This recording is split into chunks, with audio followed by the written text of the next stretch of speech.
Good day, everyone. I am Gabriel Felix Sanchez from 2 Psych 5, and we are now here to discuss about our research with the title Memory Encoding, a comparative study in the effectiveness of mnemonics and chunking on first year psychology students, brought to you by our group, Group 6. I'm now here to discuss about the introduction or the chapter 1 of our study. But first, let us understand what is memory.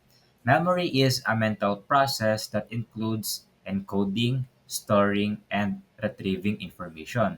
When you encode an information, it is how you transform a sensory input into a representation that can be placed in memory. Next is the storage stage. Storage is how you retain encoded information in your memory.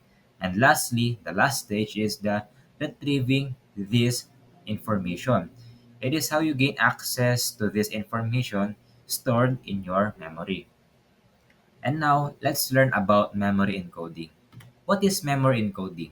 Memory encoding is the process by which sensory information is changed into format that the brain can store and retrieve. It involves a number of methods and approaches that makes the first information processing easier. So, merong iba't ibang uri ng memory encoding.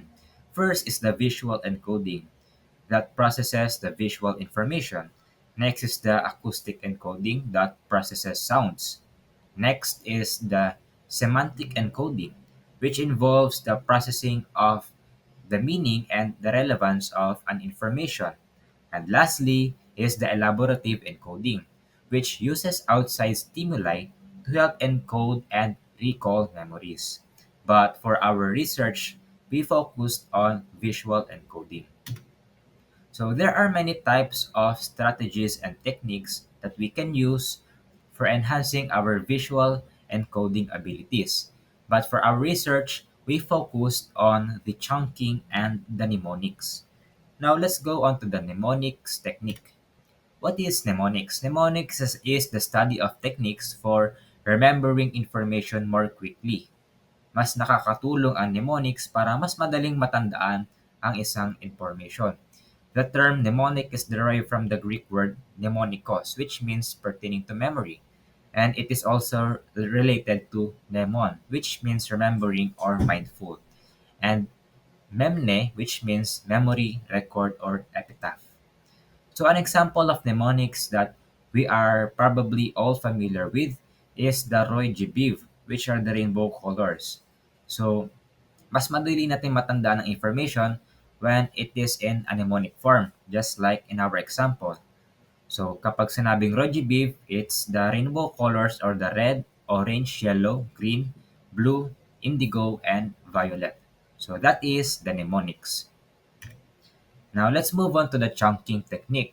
Chunking technique is the process of dividing big strings of information into smaller parts or chunks. Parts are easier to remember compared to the whole piece of information. Chunking appears to work across multiple mediums, including text, sounds, photos, and videos. So, hindi limited ang chunking sa numbers at hindi rin siya limited sa text. We can also use chunking for memorizing sounds, photos, and videos. But for our example here, we have a numerical information which is a cell phone number. If this cell phone number is not chunked into three pieces, it will be more difficult for people to memorize it. But if we chunk it into three pieces, like 0921, and the next chunk is the 349, and the last chunk is the 8564, we are able to encode it in our memory more easier.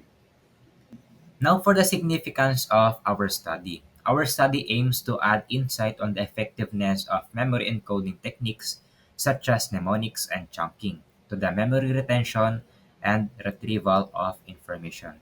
If you are going to read the chapter 2 or the related literature of our study, it has been proven that both mnemonics and chunking are both effective in visual encoding. But in our study, we are here to compare the effectiveness of both mnemonics and chunking technique to know which is efficient for the students. And for our research question and hypothesis, so our research question is there a significant difference between the effectiveness of mnemonic and chunking on the memory encoding skills of first year BS psychology students? For our null hypothesis, there is no significant difference between the effectiveness of mnemonics and chunking on the memory encoding of first year BS psychology students. And for our alternative hypothesis, there is a significant difference in the effectiveness of mnemonics and chunking on the memory encoding skills of first year BS psychology students. And now I am here to discuss the chapter 5 of our study, or the conclusion and recommendations. So for the conclusion, we based our conclusion on the data analysis that we have done for our study, and we have found out, or we can conclude, that chunking is more effective than mnemonics in improving the first year BS psychology students of New Era University memory encoding. The analysis of this data showed that scores from chunking group have recorded high numbers with a mean of 6.70 compared to the scores of the mnemonics group, which had smaller recall. These findings further support Miller's theory about the usage of short-term memory, namely that chunking works best around 7 chunks in information, as well as other research highlighting the usefulness of points out how chunking could be a valuable tool for students to enhance their learning and memory skills. So for our recommendation, we have recommendations for the students, for the teachers, and for the future researchers. So for the students, we can recommend to students that they may adopt these chunking techniques by breaking down large amounts of information into smaller, meaningful groups. It is important to note that being conscious and aware and being mindful of what we are memorizing will help even further in our memory retention skills.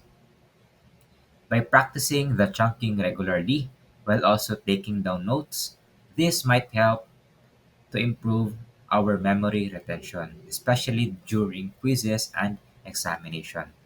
Next is for the teachers. The teachers may introduce the chunking techniques to help the students not to be overwhelmed by many numbers of terminologies all at once in their studies. Kapag nag-aaral or habang discussion, ang mga teachers or ang mga professors can instruct their students to break down the complex topics into manageable parts, guiding the students in the process. For the future researchers may conduct the similar experiment with students at various educational levels.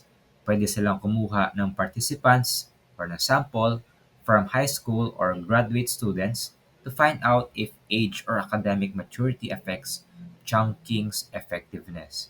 Pwede rin silang gumawa ng study kung saan evaluate nila ang degree to which chunking training can be applied to facets of students' academic and professional lives. Future researchers can also increase the sample size of the participants to further strengthen the comparison of the two visual memory encoding techniques. In addition to this, these future researchers can also compare chunking technique to other visual encoding strategies, such as spaced repetitions, mind mapping, flashcards, chaining, rhymes, and the use of acronyms. And that is all for the presentation of our study. We hope you learned something new.